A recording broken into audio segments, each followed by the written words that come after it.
What's going on? It's the Rap Nerd, and I just wanted to take a little bit of time to kind of do a better breakdown of the Rebel Moon trailer, because I rewatched my trailer reaction and I got some of my thoughts out, but I was honestly so blown away by what I saw. I didn't really know how to even break down what I was seeing visually. I mean, because I said it in the trailer and I say it again, I knew it was gonna look good.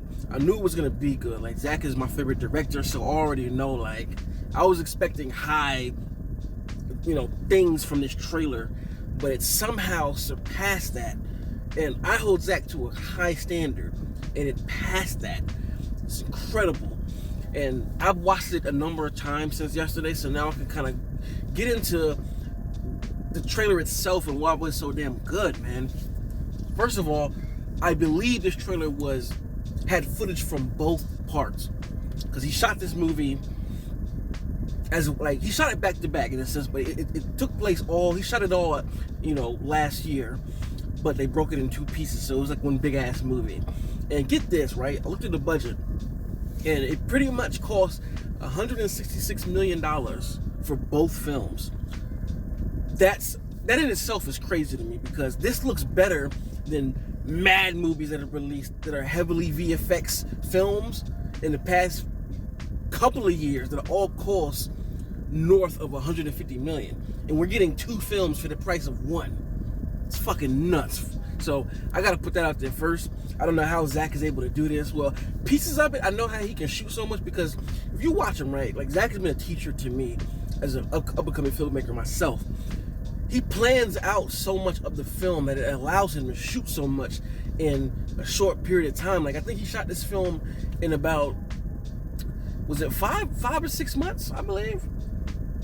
It's somewhere, at most it was 6 months, if I remember correctly. But to shoot, I'm pretty sure he has, these movies together are going to be about 6 hours. So for him to be able to shoot all of this in such a short time, at such a big scale, it just shows you how much prep and how much time he's taken out to prepare for this movie. And I'm going to say it off rip. This, I believe, is going to be Zack Snyder's magnum opus. There are so many bits and pieces from each of his films that I can see in here. I love that he has the inclusion of the dream lens that he used in Army of the Dead, but he's only using it for certain scenes. There's one sequence that really caught me when they're on some planet with snow. I don't even know what the hell's going on, but you can really see the dream lens there, and it just really adds this very fairy tale, dream-like aspect to that shot. You got that. I see bits of 300 as usual when it comes to the massive amount of war. I see a bit of Justice League with the mythical side of the war. I even see what was the film? I see bits of Man of Steel here, how you were saying, the film feels like Man of Steel.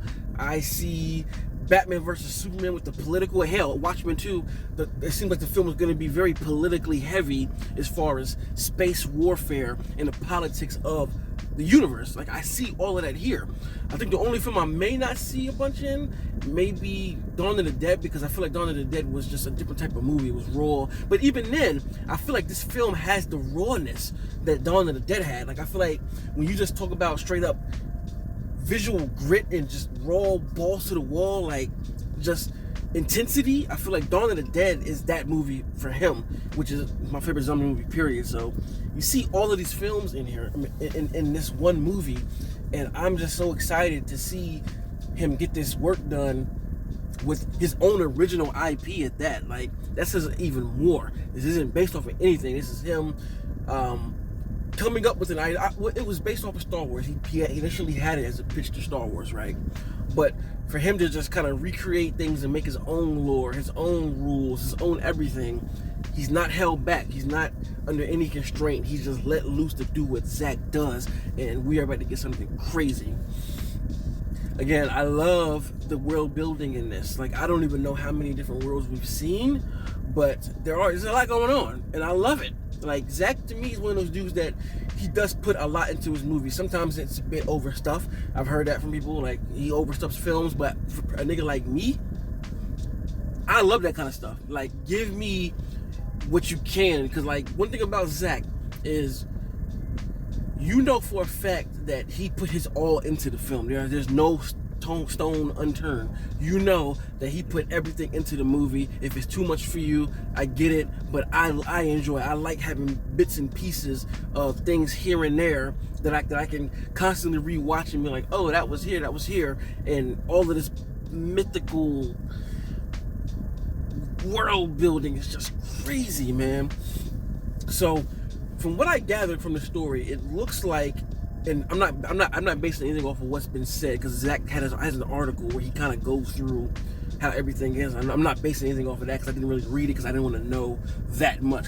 But what it looks like is the guy with the general hat. I feel like, okay, hold up. So Korra is Sophia's character. I feel like her and Digimon, I believe, used to work for this same space force of the guy with the cap, because you see them like wearing the armor in the crowds, and I feel like they used to work for them, and it must have been some massive slaughter of some planet that really made them go like, oh shit, this is like universal genocide. I don't want any parts of this.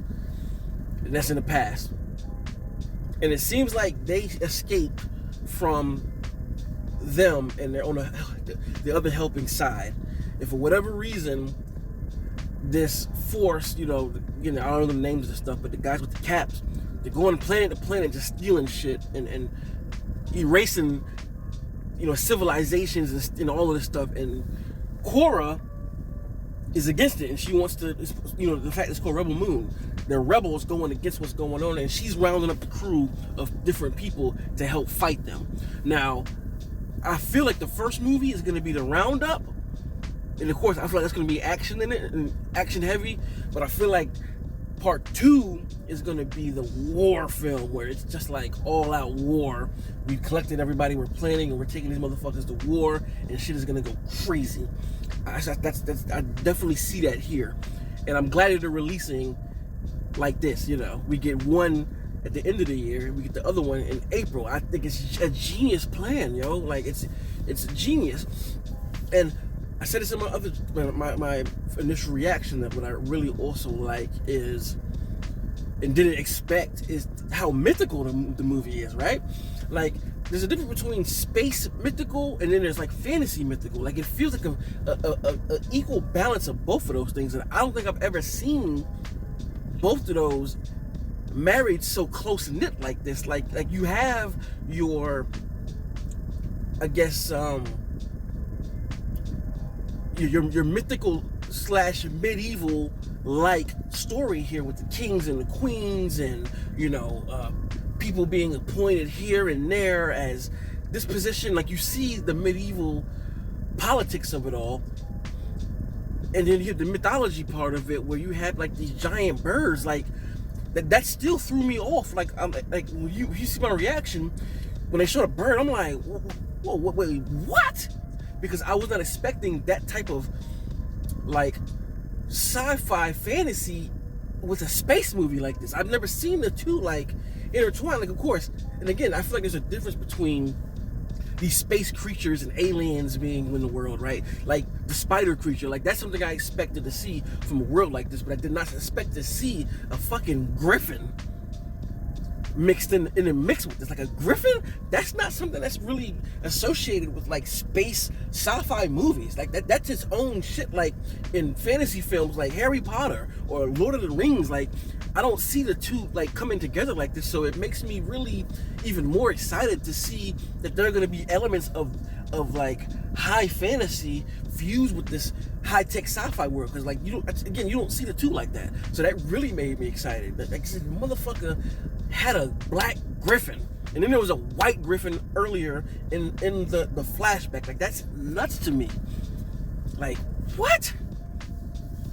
And then the action looks crazy, and I know for a fact we didn't even get like a shred of what's gonna happen. Like, we saw the scene of Korra fighting some people, but that scene was so chopped up, we didn't even get the flow of it. So I can only imagine what that scene is like in totality. We didn't even get to see Charlie Hunnam's character. Like, what is he gonna do? Like he looks badass. Ray Fisher, is Blood Axe holding this big ass gun, standing there on the field of war as these 3 ships fly up. Like, what? Digimon kicking some, like, in the teaser, it just showed him kicking somebody in this yellow mist, but he's kicking a dude and there are laser beams firing. Yo, this is gonna be nuts. And the crazy thing about it is, I keep saying the crazy thing, is knowing how Zack rolls, right? This teaser is gonna look better when the movie drops, because the teaser, the VFX aren't even complete in this teaser. Just for the folks who don't know, this teaser is not 100% complete. It's gonna look different when the movie hits, because all of his movies do this. If you watch the initial teaser, as you get closer and he releases like the final trailers, there's a huge difference in the VFX. Huge difference. And they already look great. So I cannot imagine what's gonna happen, how it's gonna look once it's all been fully completed. Jesus. So many gorgeous shots, like just a shot of the view being kind of from a lower angle and these ships fly by it and you just see like the wind and the dust getting picked up. Like, the small details in the visual are what set Zack's visual prowess from everybody. To me, nobody does visuals like this, and that's what's gonna make this sci-fi movie different. Nobody does visuals like Zack. Like, I think he's the best with visuals when it comes to direction. Nobody does it to him. If you don't agree, cool, but nobody does it like how he does. He manages to make every single frame just feel impactful. It's rich in texture and colors and flavors. I mean, the shot of Korra standing with the flag waving and just flapping it in the smoke, like, everybody can't do that. I ain't seen nobody be able to do some shit like that personally. That's why Zack is my favorite, because I ain't seen that. Because I'm a person that I really appreciate the visual medium, and he takes that shit to the maximum. I've seen nobody do it like him. And if so, point him out, because I ain't seen it. And I'm not saying that nobody has done beautiful shots and visuals. I'm not saying that at all, because there are a lot of directors who do beautiful cinematography and shoot shit greatly, but they don't make it as an impactful image and frame as Zack does. Never seen nothing like it. Shots be looking like a painting, and he just overly snapped. And the fact that he is his own cinematographer, are you kidding me? Come on. You know how difficult it is to hold a camera 12-hour days, and he did the whole movie? Different level of respect on his name, bro. Like, when this movie drops and it's a hit, you need to put some respect on Zack Snyder's name. Wrote, shot, directed, edited this movie, because he's in the editing bay too. Put some respect on my man's name, yo, like, for real, because this is crazy. What else can I say about it? Just all around gorgeous shots. Like, if I could go through every shot, I would be here for the next hour and a half, just breaking down the cinematography of every shot. And the crazy thing is, the dialogue. Come on, we ain't gonna front on that. Anthony Hopkins' monologue at the beginning. What did he say? Men age, but I'm butchering it. But he said something like, but myth is indestructible? Are you kidding me? What? For all that you love, show them no mercy? I need that Gunna gift when he's writing and the fire is on flames. Like, you gotta be joking me, man. Like, you gotta be kidding me. Like, we're gonna get some shit out of this movie, from a dialogue standpoint, from a story, from like all around. This is gonna be an epic. Like, I saw that the hashtag trending, Rebel Moon in cinemas worldwide. We need it to happen. Like, I'm gonna plead with my wife, like, please let me. There's certain situations going on around the time of release that I'm not gonna speak about, but for those who know me, you know. But please, like, let me see this movie in theaters. That's all I want. I will skip out on every single movie the last quarter just so I can see Rebel Moon in theaters, because Lord had mercy, I have to see this, because I watched it on my TV and I was just blown away. Whew. What a trailer. What a trailer. I expect nothing less from Zack. I know he's going to deliver. For me personally, I love all of his movies. The only movie I haven't seen, though, I think it's the Owl. I think it's the something of the Owl movie, pretty much. That's the only one that I really haven't watched, just because it didn't really feel like something I'm into, honestly. So I haven't watched that. But everything else that he's done, I love it. Love it all. Like, he hasn't missed for me personally, like at all. Say what you will about that. Call me a stan. I don't care. I stand on it. Zack is incredible. But anyway, that's kind of like my more in-depth breakdown of just me feeling even more over the trailer because I thought it was crazy. Let me know in the comments, what are you looking forward to most? Like, what characters are you looking forward to?